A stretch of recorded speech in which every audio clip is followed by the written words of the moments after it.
নমস্কার বন্ধুরা, রাত পোহালেই ডার্বি আর ডার্বির আগেই দু দল কিন্তু একেবারে কঠিন কড়া অনুশীলন করছে। যদিও ইস্টবেঙ্গল ক্লাব তারা যুবভারতীতে প্র্যাকটিস করছিল, কিন্তু গতকালে প্রেস কনফারেন্সের পরেই তারা নিউ টাউনে চলে যায় সেখানে প্র্যাকটিস করতে। কারণ প্র্যাকটিসে ইস্টবেঙ্গল কোচে অস্কার ব্রুজোর কী রণকৌশল, সেটা প্রতিদ্বন্দ্বী ক্লাব তারা সেই রণকৌশল জেনে যাচ্ছিল, সেটা রেকর্ড করা হচ্ছিল, এমন ছবি দেখা গিয়েছে। ইস্টবেঙ্গল কর্তারা সেটা দেখতে পেয়েছেন, ইস্টবেঙ্গল কোচ সেটা দেখতে পেয়েছেন। ফলত সেই কারণেই এই রণকৌশল যাতে ফাঁস না হয়ে যায়, সেই কারণে তারা অন্যত্র প্র্যাকটিস করেছে এবং গুয়াহাটিতে উড়ে যাবে ইস্টবেঙ্গল ক্লাব। এবার যেটা জানা যাচ্ছে যে এই ডার্বিতেই হয়তো রিচার্ড সেলিস তার অভিষেকও হয়ে যাবে গুয়াহাটিতে, এমনটাই কিন্তু জানা যাচ্ছে। কারণ রিচার্ড সেলিস, অনেকেই বলবেন যে রিচার্ড তো এখনও ভারতেই আসেনি, কিন্তু রিচার্ডকে কার্যত যুদ্ধকালীন তৎপরতায় ভারতে নিয়ে আসা হচ্ছে মাদ্রিদ থেকে দিল্লি হয়ে। একেবারে সরাসরি গুয়াহাটিতেই রিচার্ডকে নামানো হবে এবং ডার্বিতে মোহনবাগানের বিরুদ্ধে ম্যাচে রিচার্ডকে কিন্তু রিজার্ভ বেঞ্চে দেখা যাবে। সেক্ষেত্রে ম্যাচের পরের দিকে হয়তো মিনিট 10-15 তাকে খেলানোও হতে পারে, একটা চমক হিসেবে ব্যবহার করা হতে পারে। কারণ রিচার্ড সেলিস ইতিমধ্যেই অস্কারের পরিকল্পনাতে ঢুকে গিয়েছেন। তার সঙ্গে কথাবার্তা থেকে শুরু করে তাকে সমস্ত দিক থেকেই কিন্তু তিনি যেহেতু মেডিকেলি ফিট রয়েছেন, তো রিচার্ডকে নামিয়ে দিয়ে একটা চমক দিতে পারেন অস্কার ব্রুজো এবং ইস্টবেঙ্গল ক্লাব।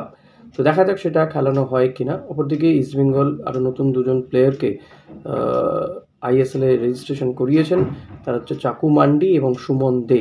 চাকু মান্ডি বাংলা টিমের হয়ে যথেষ্ট ভালো ফুটবল খেলেছেন। বাংলা টিম যে চ্যাম্পিয়ন হয়েছে সেই বাংলা টিমের চাকু মান্ডি ক্যাপ্টেন ছিলেন। তো জুনিয়র টিম বা এই রিজার্ভ টিম থেকে দুজনকে নিয়ে আসার কারণ হচ্ছে যে একের পর এক প্লেয়ার চোট আঘাতে মাঠের বাইরে চলে যাচ্ছেন। মিডফিল্ড এই মুহূর্তে একেবারে হাসপাতালে পরিণত হয়েছে। আনোয়ার, তারও চোট, আনোয়ারকে খেলানো যাবে কি যাবে না সেটা নিয়ে একটা সংশয় রয়েছে। তিনি প্র্যাকটিসও করেননি গতকাল। যদিও আনোয়ারকে খেলানোর একটা শেষ চেষ্টা হচ্ছে, যতটা তাকে রেস্ট দিয়ে যদিও মাঠে নামানো যায়। সৌভিক চক্রবর্তী চোট রয়েছে, রাকিবের চোট রয়েছে, সেই কারণে কিন্তু আরও দুজন প্লেয়ারকে রিজার্ভ টিম থেকে। আর চাকু মান্ডি যথেষ্ট ভালো ফুটবল খেলেছেন। ভারতবর্ষের সমস্ত রাজ্যগুলোর টিমগুলোর সঙ্গে খেলেছেন অলমোস্ট। তো তাদের সঙ্গে খেলে প্রতিদ্বন্দ্বিতা করে তিনি দলকে চ্যাম্পিয়ন হয়েছে। রবি হাসদা নিঃসন্দেহে গোল করেছেন ঠিকই, কিন্তু চাকু মান্ডির অবদানও তো কম নয়। তো সে কারণেই চাকু মান্ডি এবং সুমন দে তারও যথেষ্ট ভালো, জুনিয়র টিমে তিনি যথেষ্ট ভালো খেলেছেন, রিজার্ভ টিমে তিনি ভালো খেলছেন। তো সেই সমস্ত দিকগুলো বিচার বিবেচনা করে কিন্তু এই দুজনকে আইএসএলে রেজিস্টার করানো হয়েছে ইস্টবেঙ্গল ক্লাবে। এবং চাকু মান্ডি ইতিমধ্যে প্র্যাকটিসও করতে শুরু করে দিয়েছেন ইস্টবেঙ্গলের সঙ্গে। এখন দেখা যাক তাকে ডার্বিতে খেলানো হয় কিনা, বা আইএসএলে পরবর্তী ম্যাচগুলোতে অস্কার ব্রুজো তাকে ব্যবহার করে কিনা। কারণ ইস্টবেঙ্গল ক্লাবের এই মুহূর্তে যা অবস্থা, ভালো মানের বিদেশির অভাব যেমন রয়েছে, পাশাপাশি মিডফিল্ডের অভাবও, মিডফিল্ডে খুবই খারাপ অবস্থা। সাউল ক্রেসপো না খেলার চান্সই বেশি। আবার কোথাও গিয়ে এখানেও একটা চমক থাকতে পারে যে সাউল ক্রেসপোকে হয়তো দেখা গেল মাঠে নামিয়ে দেওয়া হয়েছে। তো রণকৌশল যে কারণেই কিন্তু অস্কার ব্রুজো, যাতে সেটা প্রকাশ না হয়ে যায়, তিনি এই বিষয়টাকে গোপন রাখতে চাইছেন। কারণ ডার্বি ম্যাচটা প্রত্যেকে কিন্তু বলছেন 50-50। তবে ডার্বি এই যে কলকাতার বাইরে খেলতে হচ্ছে, দুটো দলের ক্যাপ্টেনই কিন্তু অসন্তুষ্ট। তারা বলছেন যে এভাবে ডার্বি কলকাতার বাইরে খেলতে হবে, এটা তারা ভাবতে পারেননি। সমর্থকদেরকে একেবারে গুয়াহাটি উড়ে যাওয়া সবার পক্ষে সম্ভব নয়। যেটা যুব ভারতীয় ক্রীড়াঙ্গনে যদি খেলা হতো, 60-70 হাজার দর্শক হতো দুটো টিম মিলিয়ে, একটা আলাদাই ভাইব থাকতো। সমর্থকরা যেভাবে তাদের প্রিয় দলকে সমর্থন করেন, যে চিৎকার, যে হৈ হুল্লোড় থাকে, যে আবেগ থাকে, উন্মাদনা থাকে, সেটা নিঃসন্দেহে অভাব বোধ করবেন ফুটবলাররা।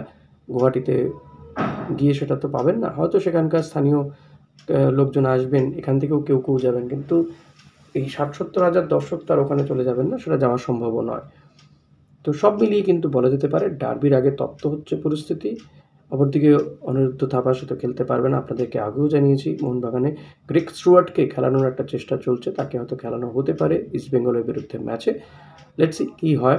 তবে সব দিক থেকে বিচার করলে মোহনবাগান এগিয়ে রয়েছে নিঃসন্দেহে, কিন্তু ইস্টবেঙ্গলেরও ছেড়ে দেওয়ার পাত্র নয়, সেটা কিন্তু অস্কার বুজো গতকালই সাংবাদিক সম্মেলনে জানিয়েছেন, কারণ তিনিও বলেছেন যে মোহনবাগানেরও কোথাও কোথাও দুর্বলতা রয়েছে। সেই দুর্বলতা খোঁজ করে সেভাবে রণকৌশল সাজিয়ে এবং সেটা মাঠে ফুল ফোটাতে হবে।